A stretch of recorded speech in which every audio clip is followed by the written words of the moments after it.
you describe your heart.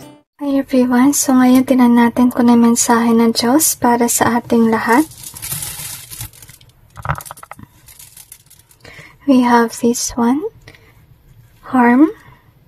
We also have the unique in either way. So gusto sabihin ng Panginoon na may mga tao na gusto kang i-harm because you're somebody that's unique than others, okay?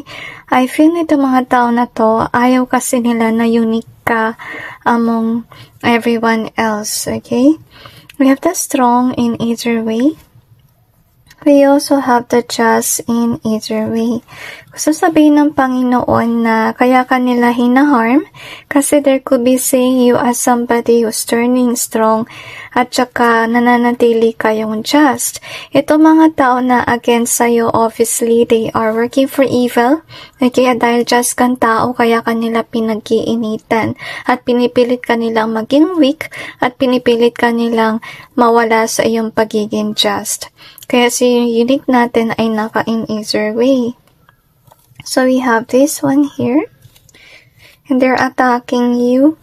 But you're freeing yourself from these attacks.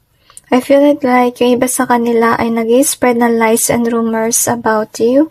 We also have this one. And we got this end. Okay?